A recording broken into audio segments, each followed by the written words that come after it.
Oh boy. So let's get back into the YouTube video making since it's 2023 and new goals and all the stuff that we want to do. Well, that I want to do. I'm sure that you guys have something to do as well. So the sponsor for this video, I'm just kidding. There are no sponsors. I am the sponsor as of right now. So if you like what you hear and see, please don't forget to like, comment, and subscribe. So today what I wanted to talk about was the correlation between health and fitness and financial success. To be honest, from what I've seen, what I've read online, there is no proven direct correlation between physical fitness and financial success. Now, some aspects of physical fitness may influence your success in general. For example, if you're a person that is in optimal physical conditions, you may reduce absenteeism, meaning that you're not the person that's missing work. You're usually not going to be the one that gets sick. And that also would contribute to not having the medical expenses associated with being sick. So maybe in an indirect way, we could correlate financial success to physical fitness. Someone who's in good physical shape can also work more effectively, more efficiently,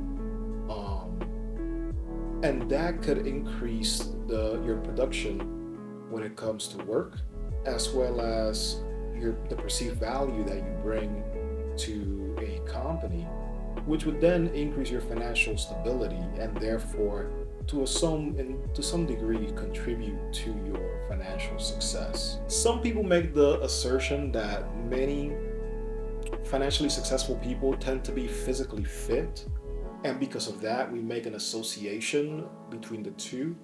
But despite what the Instagrams of the world and TikTokers may want you to believe, where, oh, if you pursue physical fitness, then immediately this will contribute to success, that is not necessarily true. So, one thing that is true about people who are financially successful, let's say in this case or this day and age, where we consider that to be six-figure earners, is they may inherently, to preserve that, to preserve their ability to continue to earn that, they may prioritize their fitness more than other groups of people.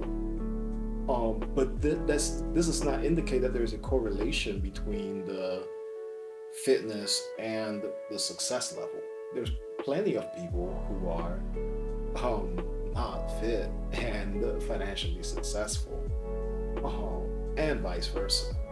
It is also possible that people who are financially successful may have more access to resources and time in a way, and can implement both of those in a way that contributes to their physical well-being. You may be able to take more vacations, you may be able to get that gym membership, you may be able to have access to some weekend activities that some people don't have access to. And all of those together may overall contribute to your physical fitness, because you are financially successful, because you have that time availability. So we can see the correlation between financial success and physical fitness varies from person to person. But wow, so what a fun experience with recording video. The video just now ended up losing focus, and the rest of the video was recorded out of focus. So let's do a little retake. Thank you, Nikon, by the way. I've always heard that Nikon's better for photography and Canon was better for video. I think I'm starting to believe the rumors. So, anyways, let's talk about what you actually came here to see. So, two things that I wanted to talk about. Physical fitness may actually contribute to discipline and if you've looked around enough, you've probably heard about how discipline can contribute to financial success. So, how does fitness contribute to discipline? Let's go down this list and talk about that. So, number one, being disciplined requires consistency. Um, so, number one, physical fitness requires consistency. You are required to do something multiple times in a planned fashion without a result that is short term. Most fitness goals take at least a couple of weeks to achieve. You may see a 4 week program, an 8 week program, 12 week program. Um, a lot of times people go for longer. So just being able to stick to the program despite the fluctuations and maybe not as great of a visual impact from day to day, but knowing what the goal is in terms of that long term may help you be a little bit more disciplined. And so that is one key way that physical fitness builds discipline. Second way that physical fitness builds discipline is through goal setting. So working out also requires you to set goals, figure out what it is that you want to do to improve your physical fitness, and then working backwards to figure out what are the tasks you need to do to achieve the goal that you have set. And for example, that goal can be running a 5K or running a 5K faster than your previous time, running a marathon for the first time, maybe becoming a person that can dunk, maybe getting a total of 1,000 pounds with your heavy lifts, deadlift, squat, bench press, totaling 1,000. Increase or decrease the time that it takes you to complete a workout if you're, let's say, for example, in CrossFit or that type of work scenario. So all of those things require you to set a goal and then figure out what you need to do to work on becoming better at that. That all translates into discipline. You are making a plan and then you're sticking to it to meet that goal. So the third way that working out contributes to discipline is using your power of self control. So, physical fitness requires some level of self control, and that this can be in terms of, maybe not partying as much so you can show up the next day to your workout, maybe sleeping enough so you're not so tired in the morning that you can wake up and go work out. Making sure that you're eating the right foods, controlling the amount of sugar intake that you have, or carbs if that's the diet that you're into, not overeating, also not under eating, so that depending on what goal that you have. So overall, you're always applying some level of self-control because it is nice and soothing and makes you happy, probably, to do things that do not contribute to those physical goals, but because you are um, geared towards those fitness goals, that um, physical fitness, you will apply self-control and make sure that you're doing taking the right steps to reach that place. The last way that physical fitness contributes to discipline is by improving your time management. So, being physically fit requires you to manage your time, requires you to make sure that you have open time to go to the gym or to go to the physical activity that you're engaging in. And so that requires, planning, making sure that there's open space for that, um,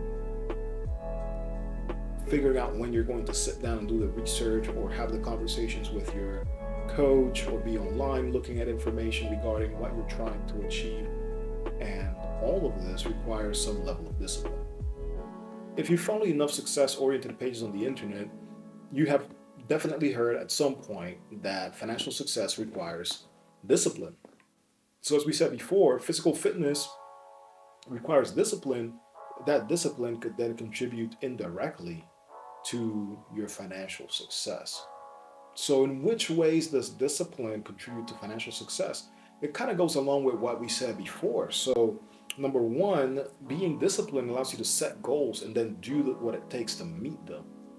Okay? Making sure that you are consistently making those investments or consistently saving the amount that you have decided for every month.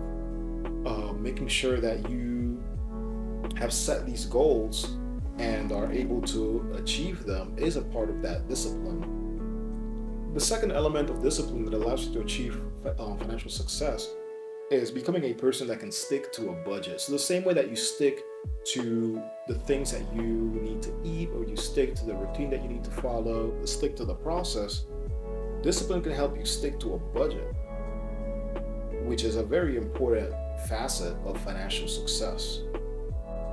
By tracking your spending the same way that you track calories or track workouts, tracking your spending, you can get a handle over, what's happening with your finances, and then what adjustments need to be made to meet the goals that you have set for yourself.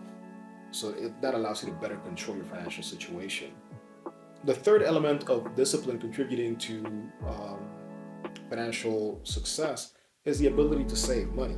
So discipline helps you save money by encouraging you to make the right financial decisions, such as avoiding unnecessary expenses or making sure that you're setting aside money for rainy days or for emergencies, or depending on the savings plan that you have.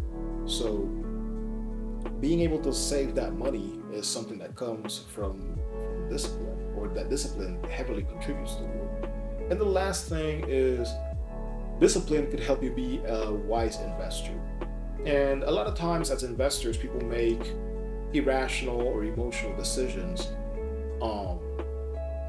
To be a successful investor requires that wisdom, that pause, and that time to do the research, sit back and figure out what is the most logical decision that aligns with my goals, that aligns with my risk, that would allow me to reach the next step that I need to in order to achieve these financial goals and get to financial success. Someone who builds discipline would be better able to work towards these goals in a wise manner, putting in the work to do the research, putting in that time. So overall, discipline can be a huge factor in helping you to achieve financial success.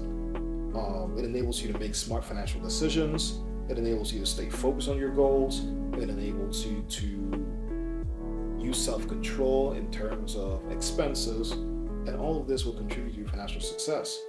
And because working out helps you to build that discipline, then indirectly, working out builds discipline, and discipline allows you to become a better manager of your own finances, which will then contribute to your financial success. That's the video for today. Sorry I keep looking down and back at my phone. It will be getting better as time progresses. And if you like what you see today and want me to continue making some more, don't forget to drop a like at the bottom and subscribe. Actually, I can give you a little bit of a hint for my next video. Right here I have my Alienware computer, which I actually bought last year. That was maybe a couple of months ago. It already stopped working. So I have the box that I'm going to send it to Dell with, and stay tuned for any updates on what happens. As of right now, I can't do any gaming, which is actually helping me be more productive. So we'll see how that turns out.